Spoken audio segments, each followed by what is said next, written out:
दोस्तों की जैसे पिछले वीडियो में मैंने आपसे बात की थी कि हम प्रत्येक रविवार को एवरी संडे को रात को 9 बजे एक नई सीरीज लेकर आ रहे हैं। सीरीज का नाम है अनसुने किस्से।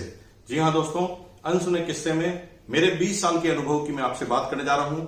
20 साल में क्या क्या प्रॉब्लम आई, क्या चैलेंज आए, कंपनी कैसे चालू हुई, कैसे सिलेक्शन हुआ, कैसे मैंने शुरुआत की, क्या क्या पहली मीटिंग कैसे हुई, मीटिंग की कैसे हमने प्रैक्टिस की और आज हम इस लेवल तक कैसे आए।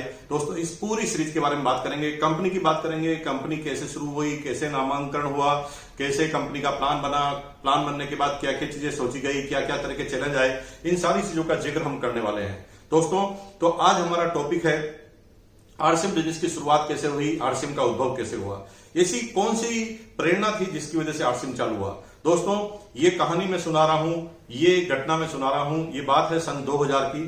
सन 2000 में मई का महीना था और मई के महीने में मिस्टर प्रहलाद राय जी जो मेरे अपलाइन हैं इस बिजनेस में आज, उस समय मेरी कंपनी में मेरे बॉस हुआ करते थे, मार्केटिंग मैनेजर हुआ करते थे और वो कंपनी में जो डायरेक्टर हुआ करते थे टीसी छाबड़ा जी हुआ करते थे। दोस्तों टीसी छाबड़ा जी डायरेक्टर हुआ करते थे और उनके सबसे छोटे जो ब्रदर थे मिस्टर केसी छाबड़ा जी जो इस बिजनेस के वर्तमान में डायमंड है, उस समय केसी छाबड़ा जी एक मल्टीनेशनल कंपनी का डायरेक्ट सेलिंग का बिजनेस करते थे। जी हाँ दोस्तों, लगभग 4-5 महीने उन्हें डायरेक्ट सेलिंग के उस बिजनेस को करते हुए हुआ और उन्होंने एक दिन मिस्टर प्रहलाद राय जी को उस डायरेक्ट सेलिंग की कंपनी के लिए जो मल्टीनेशनल कंपनी थी उसके लिए इन्वाइट कर दिया और उन्होंने मल्टीनेशनल कंपनी के उस डायरेक्ट सेलिंग बिजनेस को चालू कर दिया मेरे बॉस प्रहलाद राय जी ने। और प्रहलाद राय जी ने मुझे इनवाइट किया और मुझे पहली बार डायरेक्ट सेलिंग का कोई प्लान बताया गया। दोस्तों मैं बड़ा रोचक हुआ जब मैंने पहली बार प्लान देखा और मैकडी का एक एग्जाम्पल देखा कि किस तरह से ब्रांच खुलती है और किस तरह से इनकम आती है। दोस्तों पहली बार मन में ऐसा गदगद हुआ कि शायद यही एक जरिया है जिसकी वजह से हम काम हो सकते हैं डायरेक्ट सेलिंग में, और मैंने भी उस बिजनेस को चालू कर दिया। चालू करते वक्त मुझे लगभग 9 दिन का वक्त हो गया था। 9 दिन में मैंने कुछ काम भी कर लिया था, लेकिन हम लोगों के प्लान के मुताबिक हमने हमारे ही बॉस जो हमारी कंपनी में बॉस थे उन टीसी छाबड़ा जी, त्रिलोक चंद जी छाबड़ा को उस मल्टीनेशनल कंपनी के बिजनेस जो डायरेक्ट सेलिंग का काम कर रही थी उसके लिए हम लोगों ने उन्हें इनवाइट कर दिया और टीसी छाबड़ा जी पहली बार मीटिंग में आए। और दोस्तों मजे की बात है कि टीसी छाबड़ा जी पहली बार मीटिंग में आए और मीटिंग में आने के बाद लगभग उन्होंने आधा घंटा भी मीटिंग अटेंड नहीं की होगी और वो उठकर चले गए। आधे घंटे में वो मीटिंग से उठकर चले गए। जब वो उठकर गए तो हम सब लोग घबरा गए। हमें लगा कि कोई ना कोई चैलेंज आएगा, परेशानी आएगी, कल कुछ न कुछ हमें डायलॉग सुनने को मिलेंगे। लेकिन दोस्तों ऐसा कुछ नहीं हुआ। जब हम ऑफिस गए तो उन्होंने हमारे जितने भी सीनियर मार्केटिंग के लोग थे उन लोगों को, कंपनी के जो भी सीनियर लोग थे उनको अपने एक मार्केटिंग एरिया जो हमारा था डिस्प्ले सेंटर, वहां पर उन्होंने बुलाया और बैठकर उन्होंने बात की। उस समय ऐसे गद्दे लगे रहते थे और गद्दे पर वो बैठे हुए थे, हम सब लोग भी बैठे हुए थे और उन्होंने हमारे से बात करना चालू की। उन्होंने कहा कि कल मैं एक डायरेक्ट सेलिंग की मीटिंग में गया था और मीटिंग में जाते वक्त मुझे समझ में नहीं आ रहा था कि किस चीज की मीटिंग है, लेकिन जब वो मीटिंग में मैंने देखी उस मीटिंग को तो मुझे बड़ा आश्चर्य हुआ और एक नया कंसेप्ट मुझे दिमाग में आया है। वो कंसेप्ट है डायरेक्ट सेलिंग। तो मैं उस मीटिंग में गया तो था, लेकिन मैंने क्या देखा कि वो कंपनी जो मल्टीनेशनल विदेशी कंपनी है वो इंडिया में ऐसे प्रोडक्ट लेकर अरबों रुपए का कारोबार कर रही है। ऐसे प्रोडक्ट जो न इंडियन रेट में है, रेट उनकी ज्यादा है, हमारे कल्चर के ही प्रोडक्ट नहीं है। हमारा जो कल्चर है वो अलग तरह का है और उनका कल्चर अलग तरह का है और मेंटेलिटी अलग तरह की है उन लोगों की। और वो कार वॉश जैसी चीजें, हैंड वॉश जैसी चीजें जो पानी के जैसा प्रोडक्ट है और उनकी कीमत जो है हजारों रुपए की है। और ऐसी कंपनियां जो पानी जैसे प्रोडक्ट जब हजारों रुपए में बेच सकती है तो क्यों ना इसी सिस्टम को हम अपनाएं और प्रोडक्ट चेंज कर दें। यानी हमारी कंपनी भी ऐसा ही काम चालू करे डायरेक्ट सेलिंग का और हम ऐसे प्रोडक्ट को यूज करें या ऐसे प्रोडक्ट को लेकर आए जो हर आदमी को यूज करना मजबूरी है।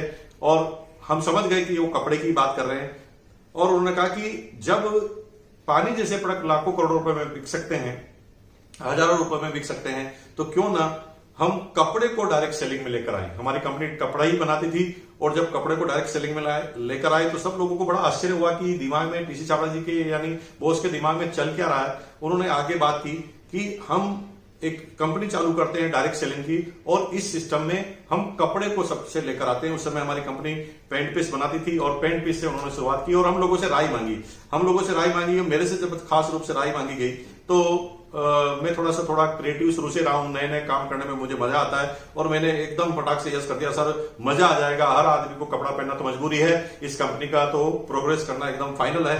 और दोस्तों उस दिन से डायरेक्ट सेलिंग की कंपनी की शुरुआत हुई। टीसी छाबड़ा जी ने अपने जितने भी ब्रदर थे, पार्टनर थे, उनको कह दिया कि हम कंपनी चालू करने जा रहे हैं, डायरेक्ट सेलिंग में कपड़े लेकर आएंगे।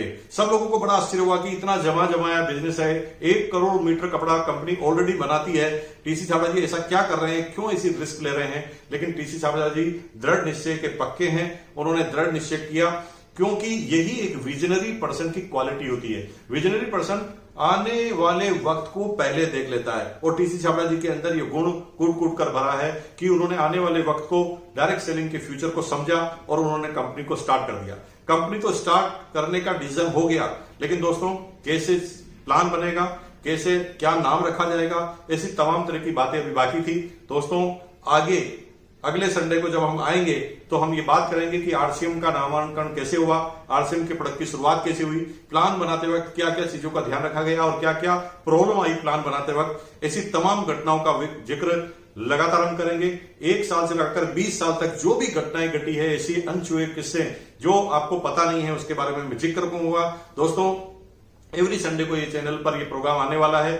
आप अपनी पूरी टीम को इस चैनल को सब्सक्राइब कराइए, लाइक कराइए, बेल आइकन पर आप बटन दबवाइए अपनी टीम से, ताकि वो आरसीएम के सारे किस्से जाने और अंदर से अपने आप को बड़ा महसूस करे और कहते हैं कि दृढ़ निश्चय कर ले एवरी डिस्ट्रीब्यूटर। इसकी तरह की बात हम करेंगे।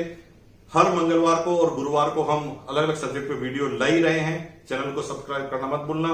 बहुत बहुत धन्यवाद आपका। Thank you once again.